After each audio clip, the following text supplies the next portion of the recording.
Village Condominium versus Association Financial Services. Everybody here? Great.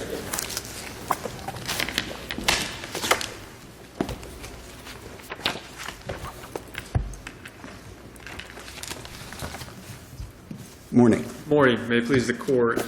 My name is Spencer Gledhill. I'm the attorney here for Village Condo Association, the appellant in this matter. As this is a interlocutory venue appeal, I wanted to, actually, if I could also reserve 2 minutes Sure. for rebuttal at the outset. I wanted to start off by referencing the general provision noted in the Knowles case, which says that venue is a privilege of the defendant. And although the plaintiff initially selects venue, ultimately the plaintiff is not entitled to simply pick venue where it's going to enjoy all the benefits of its contract. And so that really is sort of the guiding light, I believe, as far as how this appeal should be decided. Well, if we go back to the hearing, your motion to change venue, your requirement, what was the standard for you to prove to the court? I believe the standard is that we have to clearly show that venue is improper, right. And also that venue is proper somewhere else. And I do believe we've shown that. We filed with the motion and a number of affidavits, or 2 affidavits, and a number of accounting records from the plaintiff itself that establish why venue is improper. That being said, the contract in this case was in essence a collections contract. AFS, or Association Financial Services, the appellee, was to provide collection services to the association, and in the process of that they were going to accrue certain charges and make certain advances. But they also advanced money to your client, am I correct, for the money that they were trying to collect? That's correct. They advanced it to your client, and your client terminated the contract. That's correct. That's the allegation. And when we look at the contract, there are certain charges for advancements, certain charges for fees that are on the cost and fee schedule that are attached to the contract. And not all of them are there. Not all the ones that appear on the account statements are actually listed on the cost and fee schedule. Isn't that an issue to be raised at trial, that the total amount, they allege certain specific amounts in the complaint totaling about $260,000. And I understand your argument, but isn't that something to be raised at trial rather than a venue question? Because they're saying these specific amounts are due. Well, being that here, the sole basis for them to say the venue is in Miami is that the cause of action accrued in Miami-Dade County is that the creditor-debtor venue rule applies, and they'd have to... But doesn't it only really relate to count 1, which is the breach of contract claim? The appellee argues that while there may be a dispute as to whether this is a debtor-creditor relationship, and we can discuss that at length, but that does not relate to the count for return of the money lent, the loan. And I think all the 3 counts, breach of contract, foreclosure of a security interest, and money lent, those all seek payment of money. They say the breach is non-payment of money, failure to terminate properly in accordance with the gap agreement, the contract in the case. The gap agreement says... Well, but what they're arguing is, at least in terms of that count of the money lent, that it's a liquidated sum, that it is immediately, you can calculate, although you don't necessarily have the specific amount in the agreement, that it's easy to calculate. You know exactly how much money was advanced towards the late or unpaid assessments, and so it's very easy to compute, and therefore it's liquidated. Sure. And as part of the affidavits that we filed with the trial court, we pointed out several instances where we believe there's a reason that it's not liquidated. Doesn't it go back to, and that's the point I was trying to make, doesn't that go back to an issue at trial? What if in the contract it had said $250,000, but you disputed that you owed that? That's an issue for trial. It's still a liquidated damage that they're claiming, but your issue at trial is we've either paid it, we don't owe it, or whatever it is. And that's one of the hurdles I'm having a problem getting over. I mean, the issue at trial, certainly they'd have an obligation to prove Right. whatever amounts at trial. Sure. But the important aspect for venue is the reason the creditor-debtor venue rule exists, as I see it, is that if someone agrees to pay a specific sum of money, then they can be hailed in to to pay or to face trial in the opposite venue. Right, that's a policy reason. Sort of makes sense. But isn't this a very specific amount, at least as to that count? I mean, they're able to identify that it's $99,461.46, and that the secondary amount that's owed under Unit B3 is $282.49. Very specific. And I think that the whole issue on whether this is a debtor-creditor relationship deals with whether or not the sum that's owed is a liquidated amount. Would you agree? Well, no, I think there's another issue to be analyzed. But responding first to the facts, it's not just simply alleging a sum certain. That doesn't make a liquidated amount.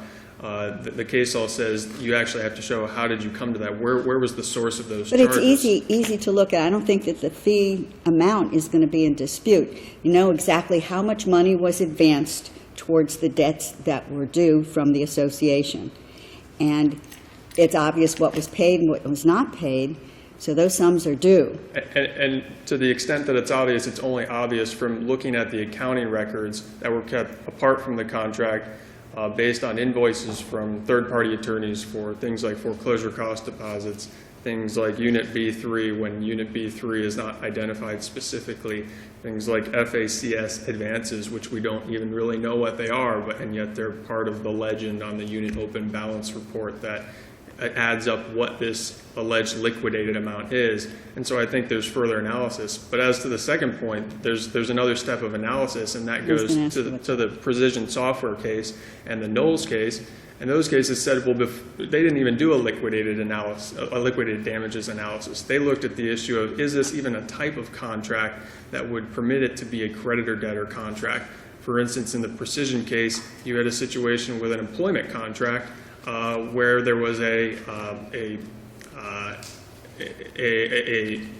provision where if he was terminated, he would essentially be entitled to $150,000 over a 12-month period. Right, but aren't those, your cases are very good, but the distinguishing factor in those cases is, number one, they're employment cases, and number two, there wasn't an advance of money that's supposed to be paid back should there be a break of the contract.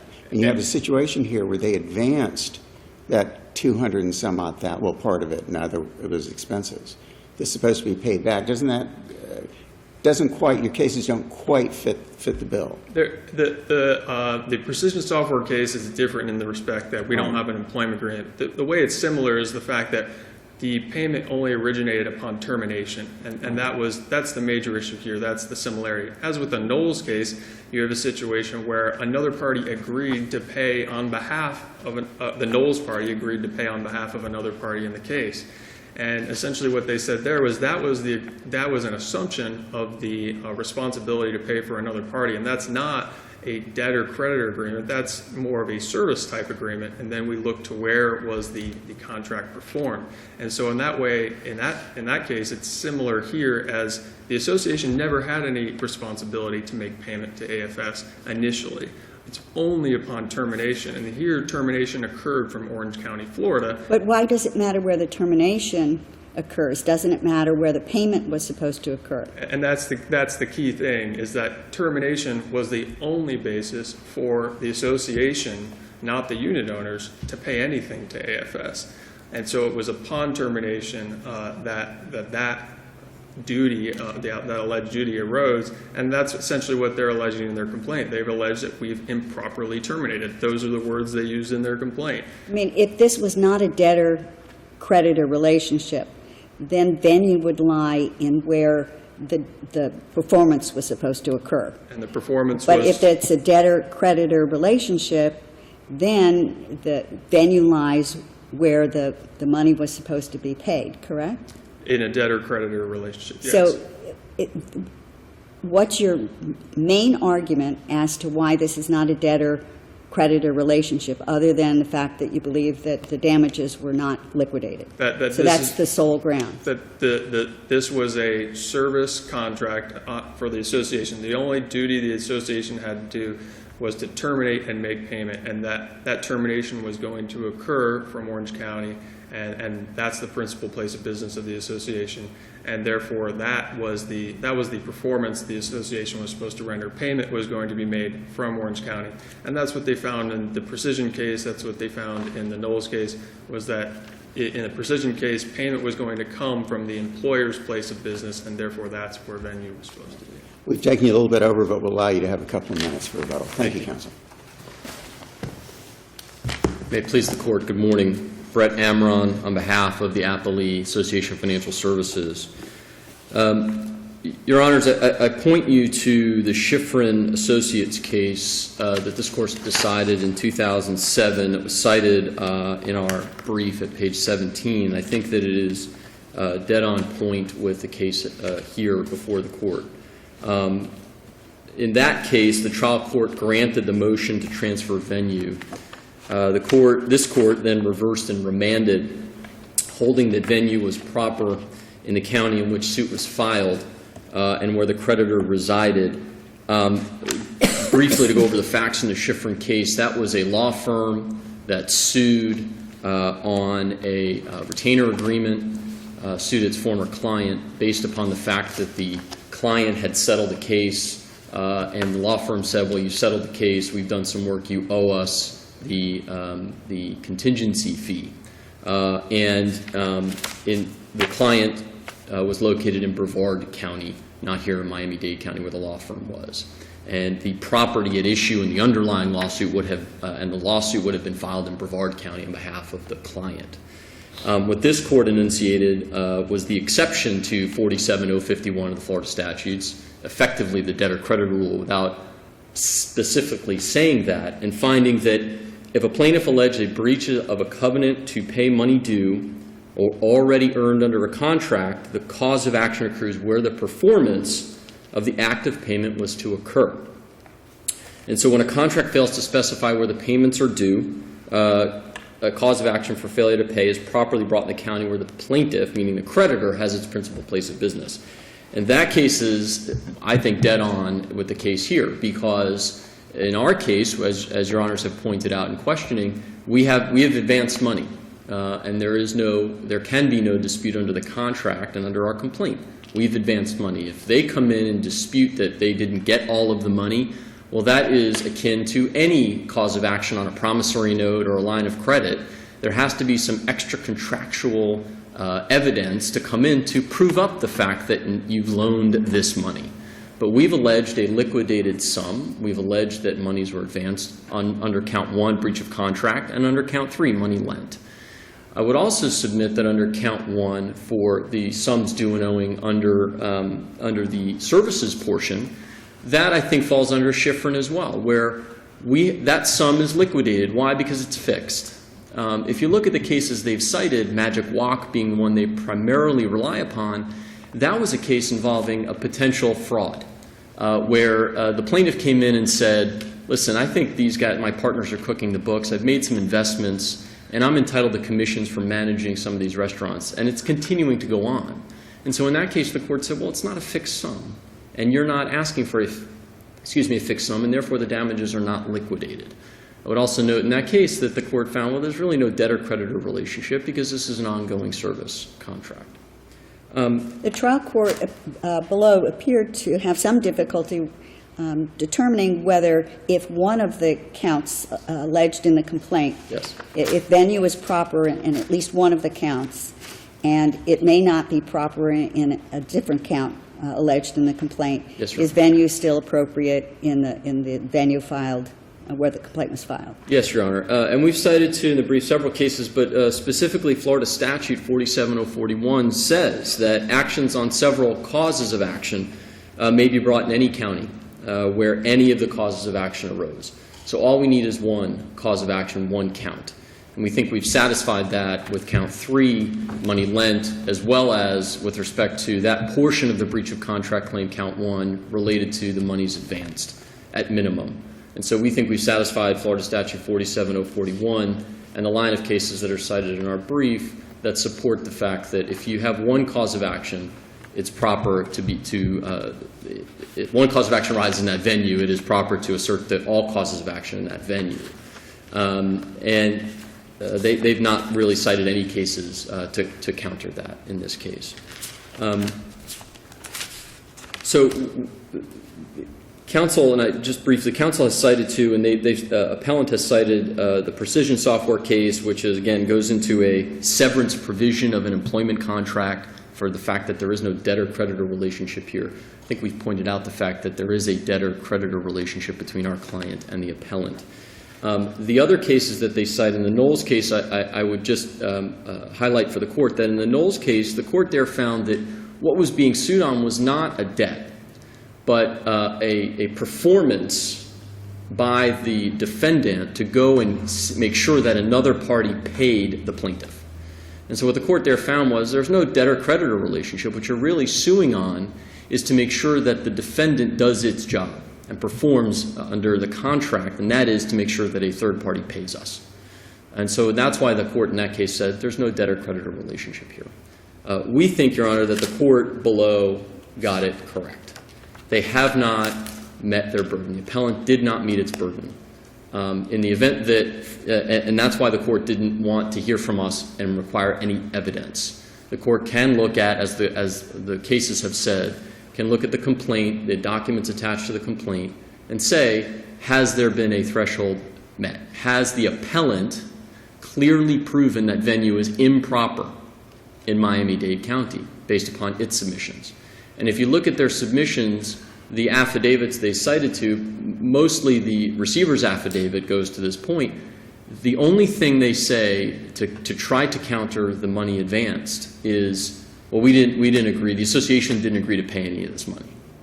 Well, if that were the standard to come in to contest venue, then you'd have that in pretty much any promissory note or line of credit case where somebody could come in and say, well, I never agreed to pay that. Despite what the contract says, and that's my signature, and the complaint says it on its face that this is, we're suing on a promissory note or a line of credit, then in that case, anybody could come in and say, well, I didn't agree to pay that, transfer venue.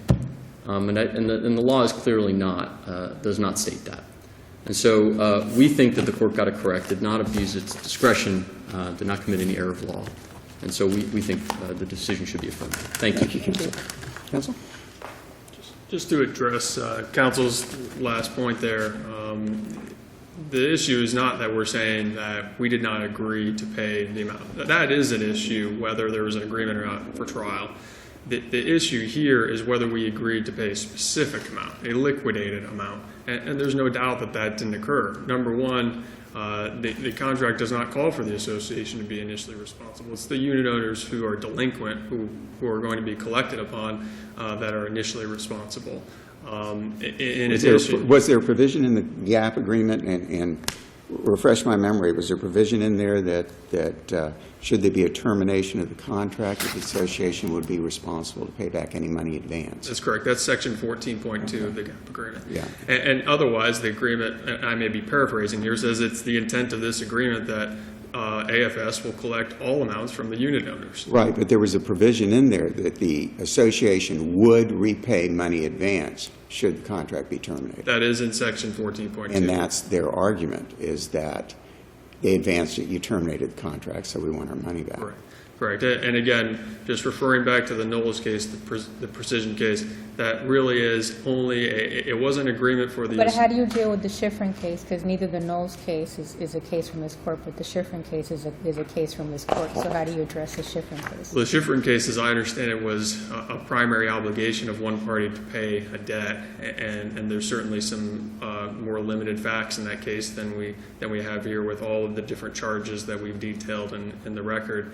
But again, because the association was only secondarily liable for this amount, it doesn't appear to be what is being characterized as a creditor-debtor relationship. Gotcha. Thank you. Thank you. Thank you very much, counsel. Thank you both.